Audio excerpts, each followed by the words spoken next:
Good morning, good afternoon, good evening, bookers, wherever you are. Nigel from Excellent Books here in my little conservatory. This is done on the 1st of November. I'm going to show you the two books I read in October. It was meant to be, I found this, I was going to go camping last night in this graveyard up in the woods in Ladybower. When they flooded the village at the bottom of Ladybower to make the dam, they exhumed all the graves in the bottom where the church is and they put them in an area in the woods which I know about from my background as an undertaker and chatting to local wardens. One of them I know quite well and he told me about this spot. Anyway, I'm a ding-dong. Crucial part of equipment you need to go camping is a tent. Took everything but my tent. Anyway, I said this is going to be a short video. So we're here, Saturday, 1st of November, in the conservatory, library. My two girls are here, look. Winnie, Nellie, Momo. Yes, darling. They're just there. I'm going to make this a short one because I'm on earlies next week and I will be doing all of my Edgar Rice Burroughs books. The full collection. So I'll bring them down and we'll do them in here. And then the next one, I'm going to do two next month, this month. I'll go and do the shelves in the attic with the spiders. I do have a spider. But anyway, back to what we're here for. Spooky October reads. Started off and it was quite a, page count wise, quite a poor month. But I really enjoyed both of them. You know, who cannot enjoy, and they're in plastic because I was going out last night. The Portable Edgar Allan Poe with a brilliant bookmark from the second-hand shop. And he's got all of his classic stories in there. I've read them all before. Utterly brilliant. He's got all his all of them, his best known poetry in here. His letters to other authors, friends, editors and stuff like that towards the end of the book, and a few of his articles on other authors' books. Now the letters and the authors bit at the end, I was a bit,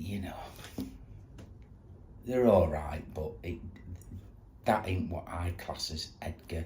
In here you've got The Raven, his best known poem. You've got the Murder in the Rue Morgue, utterly classic story. I told the girl at work to read it. She loved it. It's got the, I forget what it's called, the scythe and the sickle, Pit and the Pendulum. It's got that. It's got loads of others. The majority of his short story collections are in this book all together. Highly, highly recommend it. Portable Edgar Rice Burroughs penguin. With these penguins, I don't read the first third of the book normally, aren't they? They're just ridiculous introductions. I just go straight to the stories of the author, read what I want to read, and then I flip back and I read all the editorial notes, which in my view is a better way of doing it, and you don't get any spoilers then. But anyway, that's that book. Now I don't have, and I don't know where it's gone, because I have searched the loft. I've not lent it to anyone, and I was convinced I had it. Back to the Stone Age by Edgar Rice Burroughs. We are continuing on our Pellucidar series. I haven't got the Tarzan one. I thought I did have, so I didn't download that. I downloaded this. Now this book company here that I was banging on about, you can download all of Edgar's books, she stopped doing science fiction. I even donated to her. But anyway, you can get them off, I think it's Gutenberg or other sites. And this one doesn't let you down. Edgar Rice Burroughs always picks me up. It's about this young man who's a carry-on from the Tarzan book, Back to the Stone Age. Von, he is a German military officer. He gets roundabout lost from his group when Tarzan's gone back through the North Passage. He's left with a small crew at Pellucidar, and he gets turned around, messed about, and he's on his own. He's got his pistol around a bandol, I think he calls it a bandolier of bullets, and a big proper, like a Bowie knife, I would imagine it is.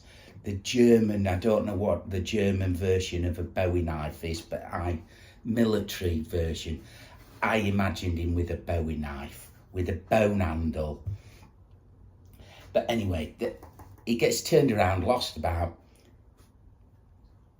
and he's out wandering. He gets caught. Let me just have a quick Slurpington. Look at them two lazy devils. That ain't sun there.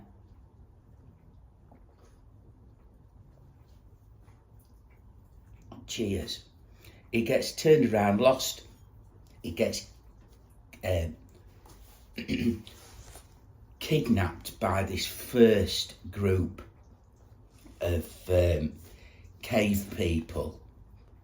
And they don't kill him. They put him in the caves to dig their cave dwellings. From that, he makes friends with another bloke, and there's a beautiful princess. Of course, there's a beautiful princess. She's young, intelligent, feisty, and he falls headline and sinkers for her. But it's Edgar, and it don't take until the last couple of chapters for him to realise he's in love. But anyway, it's about this young bloke's adventures. They escape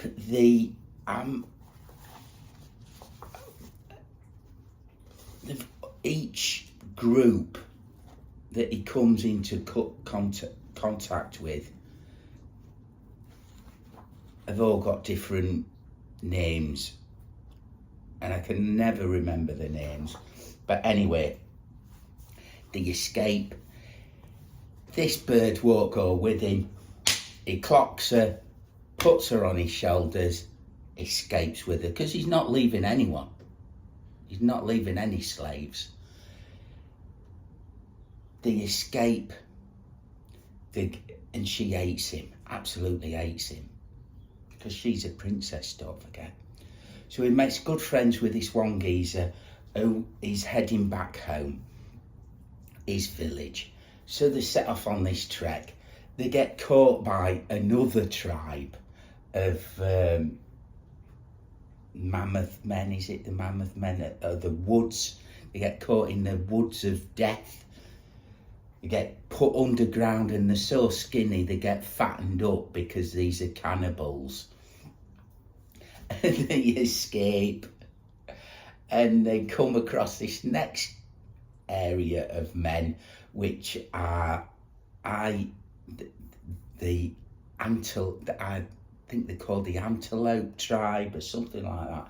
And they look a cross between humans, wild boars with tusks, but antelopes. That's how I've pictured them anyway. And they don't eat meat, they're grazers, vegetarians, but they've got plenty of slaves because it's a very warlike society. Anyway, the escape from that is meant to be in this pit and fighting the saber-toothed tigers and all like that. But luckily for him, while he was on his own and travelling, he befriended a mammoth that was in a pit by the side of the river, covered in bamboo spikes that the mammoth men had caught him with. He had them all in his feet. So he picks his way through, takes all these out. Von takes these shafts, spear splinters of bamboo out of this mammoth's feet. It stands up, he's got them all in its side, and he takes them out of his side, and it's an enormous woolly mammoth. And it follows him, and they become firm friends. Anyway, he gets caught by these mammoth hunters. The girl's there, they escape. Oh, and then they get caught by these antelope men. And they escape from them, and then they go on another trek, and this young girl's with him 90% of the time. Or is his main reason for going on this journey. She gives him the slip, and she gets caught by this one geezer.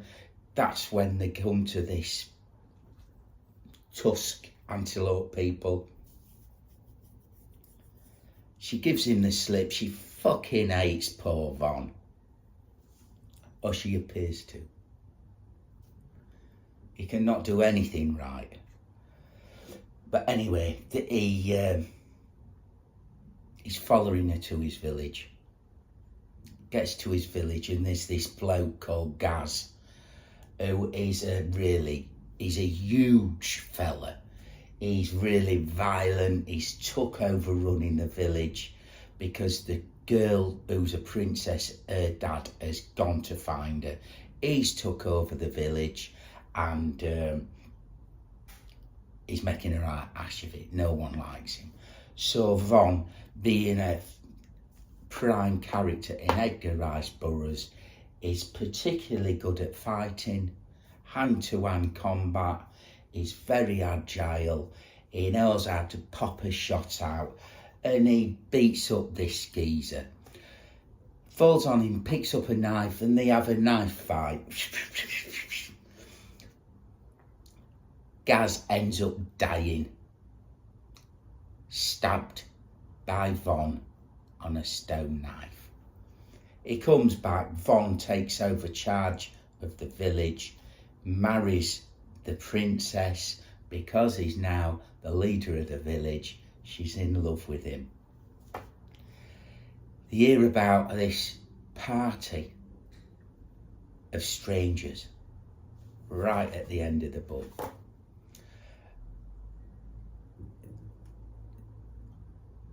Who are making their way to their village. So they go to intercept them. All the warriors of the village, and Von, and the door girl. And they end up finding that it's his old shipmates. It's his old crew that have come, and they never gave up trying to find Von. Good solid blokes. They've captured a local who is the princess's father. End of story. End of Back to the Stone Age. Everything's great. Classic Edgar Rice Burroughs in Persiladar. Brilliant. I am utterly loving this series. So yeah, that's the end of it. I think we're still under 10 minutes. No, 16 minutes. So it's going to be a short one, this. And as I've said earlier, I'm going to do you 2 videos. I'm going to do one on my bookshelves upstairs in the scary loft. I'm going to do another one of all my Edgar Rice Burroughs books. I have got quite the collection. And I'll tell you some stories about how I've come to get them and why I've come to get them. And that, folks, is that. We've got some visitors this afternoon. I'm going to take the dogs out before they come, so they're a little bit calmer, because there is a small ankle biter with them.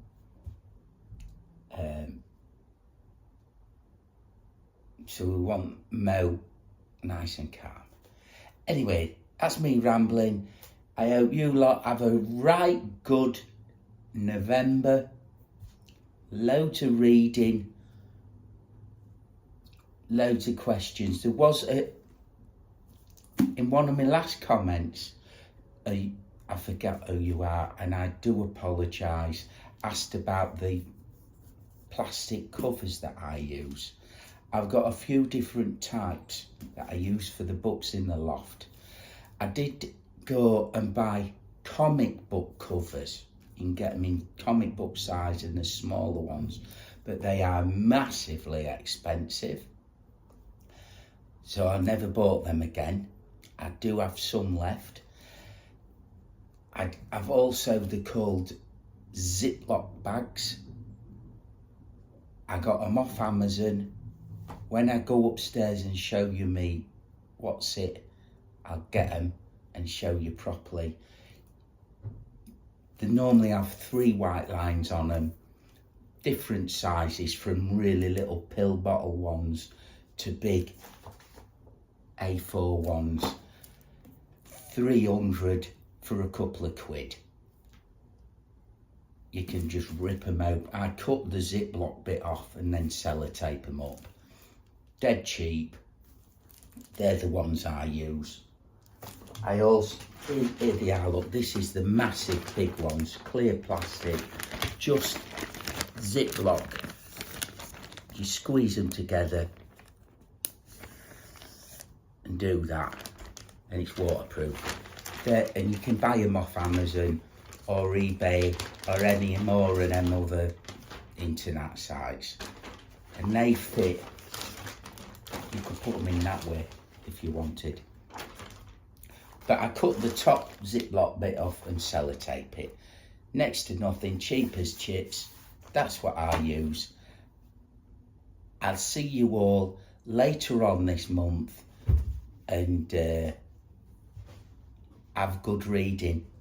Like, subscribe, share, put your comments down. I do answer them. I do like reading them. All my subscribers, thank you very much. I appreciate you all. Cheers.